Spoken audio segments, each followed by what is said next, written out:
welcome to the show. I am here on Forza 6 with another silly car build. My vehicle today, it is the radical SR8 RX. I didn't realise this was actually the road legal, or a road legal version of the radical crazy track cars. So if anything can actually beat this mighty Caparo, I thought we had a lot of vehicles that stood a good chance. The Ultimas come close, but it wasn't close enough. This might actually have the downforce. This might actually have the grip to cause a serious problem to that Caparo. Here is hoping, at least, with this vehicle. Right, to the upgrade shop. Now, we do not get a huge amount of options when it comes to this car. We can't swap the engine out. We do have some interesting aero options, though, or kind of visual parts, if we like. So the rear wing on this car, let's face it, is pretty impressive. Here it is, a pretty mighty rear wing on this vehicle. You can put a little rear wing on it that looks it looks really weird. I'm not sure. I mean, I'm assuming I love how it cuts out the sponsor, right? I'm assuming that this says it's a radical part, so I'm assuming this is a option that you can have. I don't know. It's a really weird wing. It doesn't make any difference to the car. It's just a visual preference. Both of them give adjustable downforce. It's just that's really peculiar. So we're going to go with the normal. We're going to go with the normal wing. Now, we can also change the back of the vehicle ever so slightly, so we can have kind of a that air scoop, which I think we're going to go for. Sure, we will go with that, and that's all we can change visual-wise. Now, tyres, of course, the car comes with road legal tyres, and the whole point of this series is trying to build a road legal car quicker than the Caparo, so we can't use the race tyres, so we'll be using the tyres that it comes with, which is the equivalent of the sports. We can get some bigger tyres. I get some pretty decent sized tyres on this Radical, which is good. We can get some 265s at the front, and we can get 315s at the rear. So that's some pretty big tyres all around on this vehicle. Oopsie, I will at some point eventually remember that it's not Y to look at the information on the car that is up on the D-pad. Yeah, I mean, considering we've got these size tyres on a car that weighs 1,400 pounds, has some 460 horsepower. It's some pretty big tyres on this little track car, which is always good as far as these parts. Amazingly, there is a driveline upgrade. I don't quite know. I'm surprised the Radical wouldn't come with that from the get-go. The same with a race differential. As far as kind of suspension and handling bits, well, we can put some better brakes on it. Again, very surprised that it doesn't come with the highest rated brakes available, being, you know, a track car, pretty much. So, yep, full race brakes for you, and then engine parts, there are two. Not exactly the most exciting of builds, this car, I will be honest, but it is good news on the power front. Actually, PI front as well is good news. We're still about 30 PI down, I think, on the Caparo. I think the Caparo was 960. I'm kind of hoping the Radical will be easier to drive. But, I mean, statistic-wise, it's very similar. 535 horsepower in this one. I think it may be a fraction down on the Caparo. You know, decent torque, 300 foot-pounds of torque in a very light car. I'm hoping for grip. I'm hoping for more stability in the Radical. I'm not sure we're going to get it, because I do know what the Radical can be like to drive, but this surely stands the best chance out of everything so far to get near to that Caparo. So, here we are at the Road America West alternate layout for 5 laps to see if the Radical can beat the mighty Caparo. Our target time, a 1:16.8, laid down by the T1.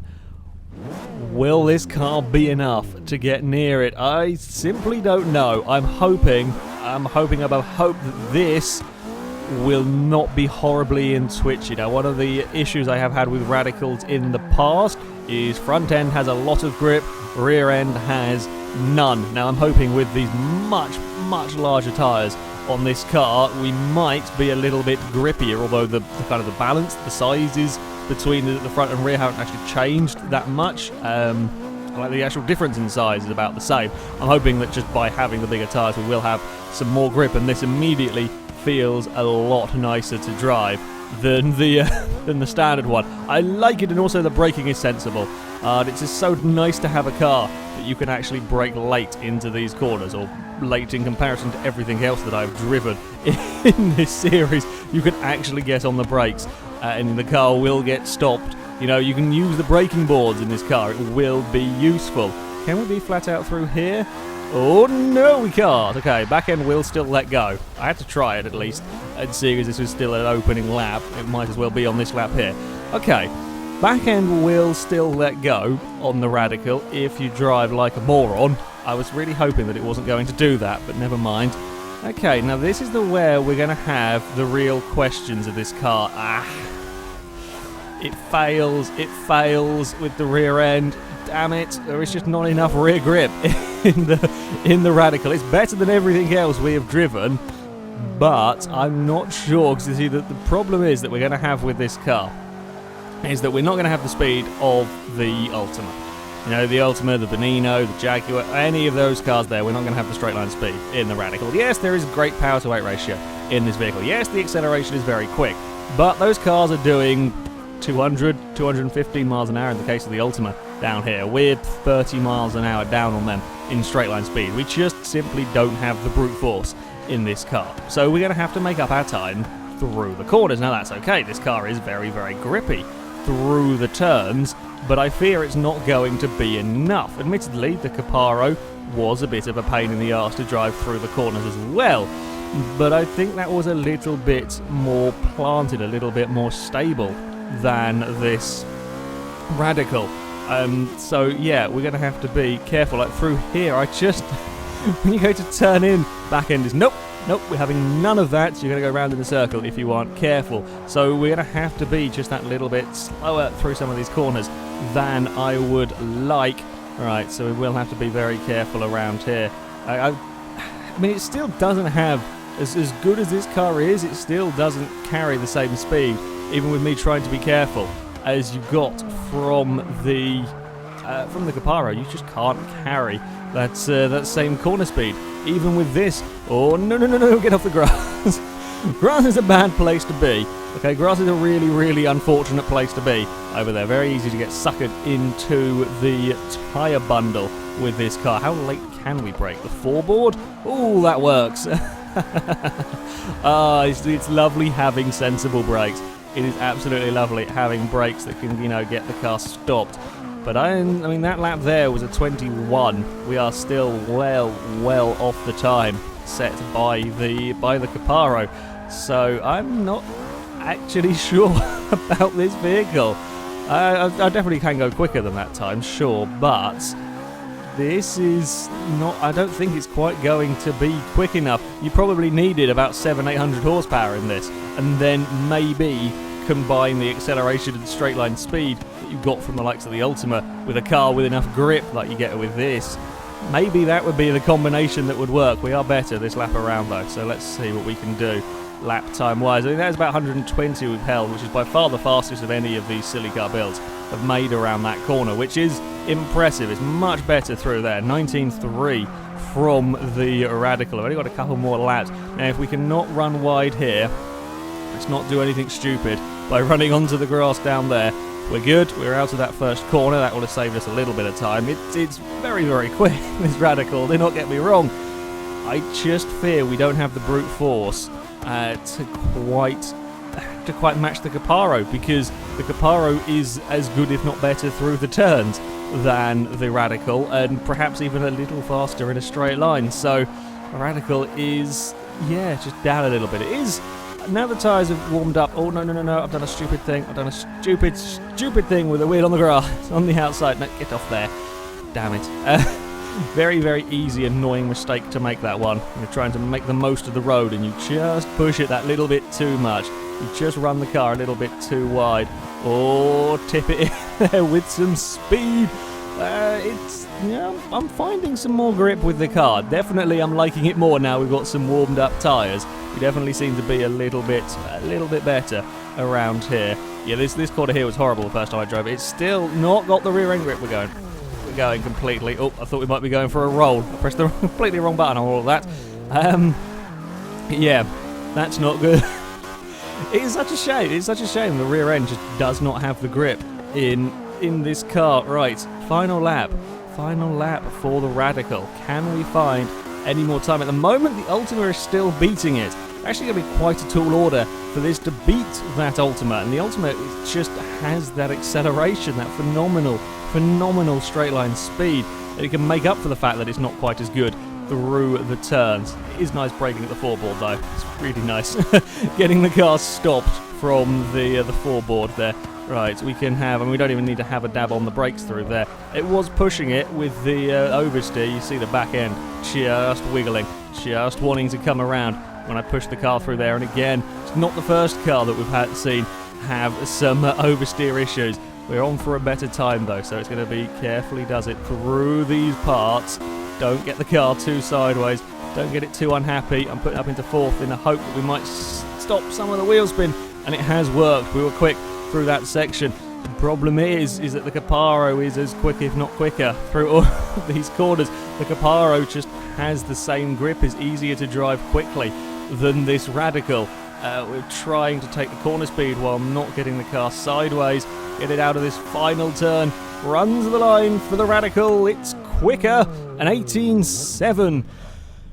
But it's not quick enough. It is not quick enough around here. Whew. It's, yeah, definitely on cold tyres it's not very nice. On cold tyres the balance is not particularly good, but even with warm tyres the rear end is not quite planted enough around this circuit. An 18.7 puts the Radical third. It is a tenth of a second down on the Ultima GTR. We're still talking almost 2 seconds down on the Caparo though. 2 seconds down on that T1. Let's not forget, the T1 is hardly perfect to drive around here. The T1 had similar issues with the back end letting go if you weren't careful. The problem is that even a car like this that has so much grip, the Caparo has as much, if not more, and has as much straight line speed. So, yeah, the Radical, it was a good choice of car. It was very, very fast around here, but it's not enough. It is not enough to beat the Caparo T1. As far as road cars go, I don't think any are going to beat the Caparo around here. If this can't do it, if this is 2 seconds off, I don't think anything is going to beat the T1 when it comes to a circuit. Well, there is one final thing to do for this Radical, and that is to see how fast it will go in a straight line. So it is here to a rainy Le Mans that the Radical will go for its speed run. Let's face it, we're not expecting the fastest top speed from this car. There is going to be just too much drag on the vehicle. Good for cornering, as you can see, lots and lots of downforce. Good for cornering, but not particularly good for top speed. Also, I mean, we're at half the power we've seen from quite a few of the vehicles. I don't know, we might possibly get 200. I don't even think we'll get that, to be honest, looking at the benchmark so far. We'll aim for 200 with the Radical. It's going to, yeah, I don't think it's quite going to do it. It's going to be weird driving. I'm so used to getting down the Le Mans straight incredibly quickly because the last few cars that have gone here have been, well, straight line speed monsters. The Ultima, the Supra, and all of that. This is going to still 190 odd miles an hour is very, very quick straight line speed, but it's going to be, quite a lot less than some of the cars we have seen. Admittedly, we should get to the straight in relatively controlled fashion. As I say that, I very nearly run wide. We've actually got a mile of understeer in the rain. That's not quite what I say the rain and also with all the downforce taken off. But a lot more understeer than I was expecting in the Radical, seeing as I know the back end is not exactly the most planted thing in the world. Right, let's get around these corners without exploring. I do always fear for the bumps coming onto the straight here. I've seemed to have fared better, or a little bit better at least, with this on 6. Okay, we can't. I was really expecting to be able to take more corner speed than that in a Radical. It's not really going to matter, I'll be honest, getting this car onto the straight. I don't think we'll probably get up to 180, 190 very, very quickly, but that's just when the drag becomes too much for the Radical to really see. There we go. We're up to 180 miles an hour already.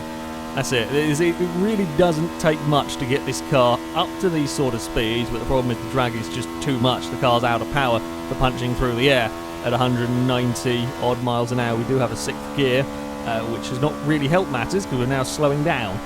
6th gear, not a good idea. 5th, come back. I like that gear. 5th was a good gear for this car. Okay, can we go back to 190, please? I wanted 192, but it seems like we're going to do that in 5th as opposed to 6th. Right, 191. Come on.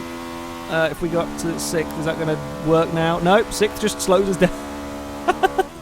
Okay, yeah, don't bother faffing about with gears. It's easy around the corner at the end of the straight. I spent more time faffing with gears than I did paying attention to the road into the puddles, which is probably not the greatest idea. I mean, the brakes are great on this car. We'll probably be able to brake very, very late down here and still easily get stopped. There we go. If we'd done that with the Supra, I mean, I wasn't like right on the limit of braking there either. If I'd done it with the Supra, I would have been in that crowd over there somewhere. So, yeah, the Radical is an interesting one. I was honestly expecting this to be the challenger for the Caparo. Of all of the possible vehicles, this was going to be the one that would probably stand the biggest of shots, but 2 seconds. 2 seconds off the T1's time, near enough. That's a big margin. That is a huge margin. The Radical is not a bad car. Yeah, it's a tad oversteery through some of the faster corners. The Caparo is a tad oversteery through some of the fast corners. So, yeah, that T1 is mighty, mighty impressive. If this Radical can't go quicker than it around a track, you know, that is, yeah, so impressive. It also puts into perspective just how quick the Ultima is. If this thing is, it's about a similar lap time. So, yeah. There we go. That is it for this video, guys. Thank you very much for watching, and until next time, goodbye.